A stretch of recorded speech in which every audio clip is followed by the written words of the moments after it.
Okay, so now let's make a couple of remarks. First of all, when I wrote reversible infinitesimal work, I wrote this, and I'm using a weird symbol for otherwise something that looks like a differential, right? Again, it depends on the textbook that you look at. Some textbooks, like for instance Sommerfeld's book, Thermodynamics and Statistical Mechanics, they use just D, a differential. But for instance, if you look in Szymanski, you will see a different symbol, some kind of striked out D. We are going to use delta, and the reason why we are going to be hesitant about using the differential symbol is just purely mathematical. We are going to explain this when we define what a function of state is in the chapter of the internal energy. So far, this is just an infinitesimal amount of work, okay? Yeah, so let's just calculate the work. Well, okay, it's another remark to say is this formula we derived it thinking of like a cylinder with constant cross section A and expanding in very specific circumstances. But actually, if you have any expansive system of, doesn't matter how irregular, well, this doesn't look very irregular to be honest, but of a very irregular shape like this, if there is change in the infinitesimal change in the volume of this system, yes, well, once again the same thing happened.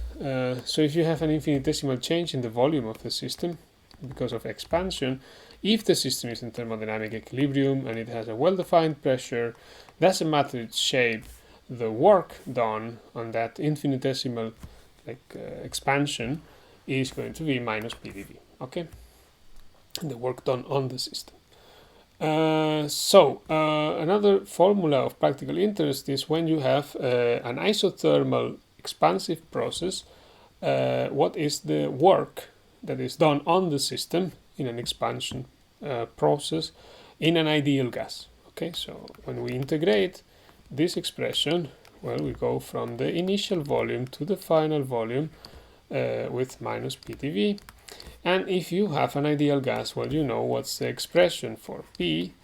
It's just given by nRT divided by VdV. And if I tell you that the process is isothermal, then you can take the whole numerator out of the integral, of course. These are constants. And then you just have to integrate the 1 over V.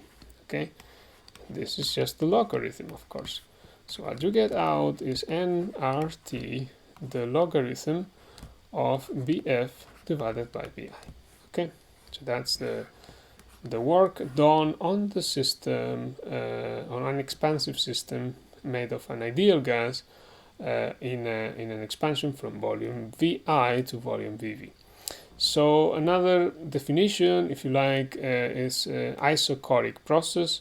So an isochoric process, let me write it down, is any process in which you don't make any work. Okay, so here I'm not necessarily saying that the process is quasi-static. Okay, so if you have a process, even if it's a process out of equilibrium in which no work is made on the system or by the system, the work is zero, I call it isochoric. So in the case of a process like this, of a reversible quasi-static process in an expansive system, an isochoric process is a process at constant volume, because when I come here and make this integral, constant volume means this differential of volume is going to be zero throughout, so I get zero work. Okay, but isochoric is more general than that, is simply meaning no work done. And you can have more general systems. You don't have to necessarily work with expansive systems or hydrostatic systems like we are doing. You will learn in the first self-study pack about other systems in which, instead of changing the volume to interact with the system, making work on it, maybe you change the total polarization in a dielectric, or you change the total magnetization in a magnetic material. Okay, so there's different work coordinates other than volume. And if you keep those constant in a process, the process is also isochoric. Okay. So then another definition, the definition of an isobaric process. This is very similar to the isothermal. Okay, isobaric process, also by the name, you can immediately see this is a process in which the pressure remains constant throughout. But in this case, I'm talking about a quasi-static process. Because I'm talking about pressure, pressure is an intensive variable of state, and if I'm saying this thing is constant throughout, well, the process must be quasi-static so that the variable is defined throughout. Okay, so isobaric is, well, this is no work. Sorry, no work. And isobaric means P constant, which implies quasi-static. Okay, so in analogy with what we said with the isothermal processes, that you can think of an isothermal process as any quasi-static process that you do on a system which is in thermal contact with a heat source, which doesn't change its temperature throughout, and it imposes its equilibrium temperature on the system. So if you can define something similar like a work source, yes? So a work source is a system that can interact through volume changes, expansion and compression, with other systems without changing its own pressure. Okay, so for this it's best to imagine the usual piston. Sorry. So this piston that I always draw, and we are going to leave the piston free to move on its own, so it's not locked in any way. And I'm putting this in the atmosphere, in contact with the ambient air. And this ambient air, of course, has some pressure, atmospheric pressure, yes. And the atmosphere of the Earth is interacting with this little volume of gas inside of the piston through the piston itself, because the piston is free to move. Okay, so if I do any process and this piston is left mobile, well, then at every single intermediate stage, if the process is quasi-static, some mechanical equilibrium is going to be established between the air and the pressure inside of the system. So this system will always have the same pressure as the outside. So the outside somehow is imposing its own pressure in the system throughout any process, if it's quasi-static. And this is what we call an isobaric process. And to this, let's say the ambient air, or to this very large work source or work reservoir, to this very large system is what we call a work reservoir. It can exchange, it can change its volume, it can induce volume changes in other systems without changing its pressure and imposing its pressure onto the other systems. Okay, so that is a work source. And again, I'm talking about volume and pressure, but if you talk about more general systems, well, then the work coordinate and its conjugate variable are going to be different. And it could be, for instance, total polarization that we are changing instead of volume, and the variable which is going to remain constant is the externally applied electric field in a dielectric material, for instance. Okay, so fine, that's the definition of work source. And now finally let's talk about the reversible work done over a cycle. Okay, so imagine again we have our VP representation, and there is some process V and P, and this process takes us from some initial state to some final state. Okay, and the process is doing something like that. I'm going to call it process capital epsilon. Okay, so it goes from an initial volume Bi to a final volume Bf. Okay, so according to the expression of the work done on the system, this is minus the integral from minus Vi to Vf of differential Vp. Okay, so if you just mathematically, what this integral is, yes, forgetting about the sign for a moment, it's just, let's maybe use colors for this. It is just the area under the curve. Yes, so this is the integral. and it has a minus sign multiplying it in front, so it just means it's minus this area.